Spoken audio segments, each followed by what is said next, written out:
Dozens of influential donors gathered last week to hear from former Vice President Joe Biden. But rather than mingling over cocktails at the home of a notable host, the guests signed on using a personalized link to a videoconferencing call, the default venue in the socially distant era.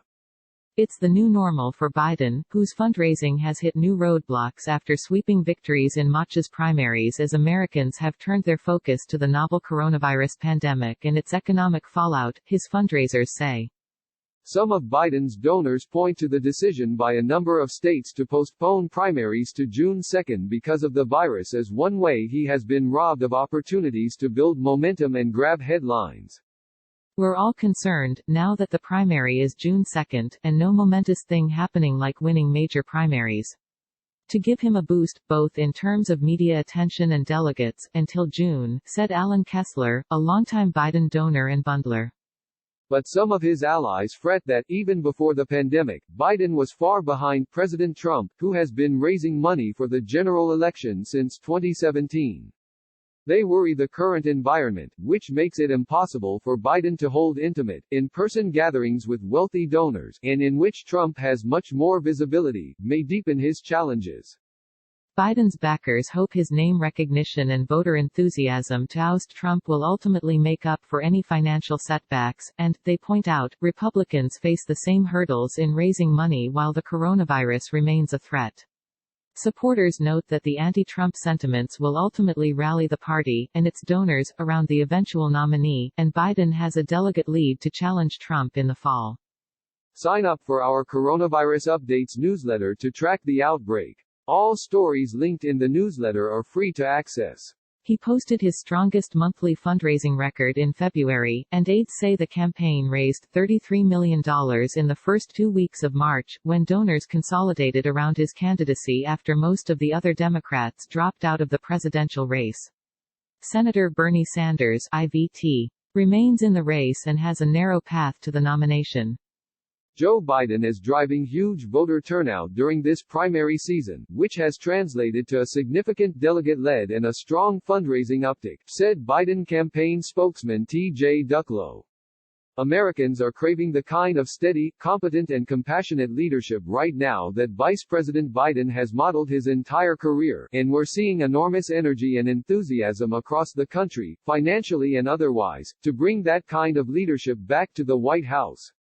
But if he secures the nomination, he will face a well-funded foe in Trump. By the end of February, the latest data available, Trump, the Republican National Committee and joint fundraising committees had an eye-popping $225 million left to spend on the election, officials said. By the end of February, Biden had just $12 million left for his bid. The appearance of asking for money during a global pandemic has been a particular complication for Biden, his backers say. Some Democratic bundlers who were sitting on the sidelines were preparing to join Biden's fundraising network following his big wins in March. But they are now hesitant, balking at the idea of soliciting money amid record unemployment and a quickly spreading disease. It's very difficult, said Ed Rendell, the former Pennsylvania governor and a top Biden fundraiser. Some people almost actually get offended that you're doing something as mundane as raising money for a political campaign when hundreds of Americans are dying each day. For example, a handful of Biden's longtime donors sought to co-sign a donation appeal asking supporters to give the maximum $2,800 donation. They wagered that a jointly signed letter would seem more palatable than one carrying any single donor's name. But the donors could not agree on the letter's language and missed the March 31 deadline, said one of the donors involved, who spoke on the condition of anonymity to discuss private fundraising matters. The new dynamic also rewards the ability to raise funds online, which since the start of his campaign has been one of Biden's biggest struggles. His online fundraising has improved drastically in recent months, but he still relies heavily on a network of wealthy donors he has known throughout his decades in public life.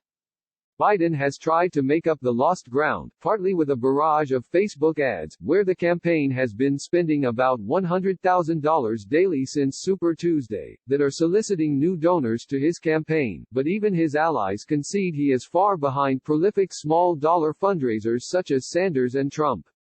Elsewhere in the Democratic Party, there are concerns that the fundraising slowdown could hurt the party's chances of maintaining its majority in the House and flipping control of the Senate.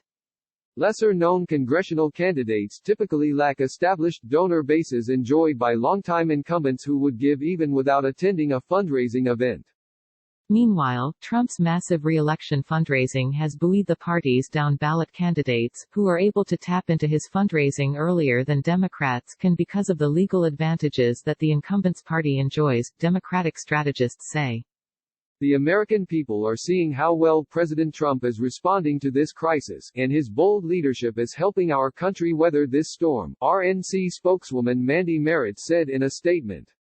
President Trump will emerge from this with a well-funded political apparatus, putting him in a stronger position than any Democrat candidate. Campaigns in both parties are scrambling to put together a fully virtual fundraising program, learning how to create an intimate and exclusive experience between candidates logging on from ad hoc studios in their homes and donors who give as much as $2,800 to sign in from theirs. We have a media cycle that is so dominated by this huge pandemic, we have candidates who just can't travel to where donors tend to be concentrated. So they're relying on virtual means of engagement, but it's just tougher to break through, said Swati Mailavarapu, former fundraising chair for Pete Buttigieg's presidential campaign, who is investing in 64 down-ballot races. Wealthy donors new to video conferencing are struggling to adjust, unsure whether expectations of cocktail attire apply virtually and getting frustrated at the unflattering angles reflected on screen, longtime fundraisers from both parties said. At a video conference initially scheduled to take place this week in Manhattan for Democracy Alliance, a network of wealthy liberal donors, nearly 500 people, mainly donors who contribute at least $200,000 each to certain liberal groups, tuned in to the conference for 2 hours per day over 3 days. To keep attendees engaged in between discussions of how the pandemic was affecting voter engagement and turnout work, officials aired video messages filmed by Sens. Cory Booker, N.J., and Charles E. Schumer, N.Y., and showed musical performances. Some of Biden's challenges have been technical. For instance, when the campaign held its first virtual fundraiser on March 20, it did not have the capability to answer donors' questions. Biden spoke for about 10 minutes at that event, sitting in front of a tall white bookcase with books and framed family photographs as the sound of a barking dog was occasionally heard in the background, according to the Pool report. Biden told donors he wanted to take questions but could not do that at the time, telling donors, "I promise I'll get back to you, pick up the phone and call you directly or I'll email you back," the report read.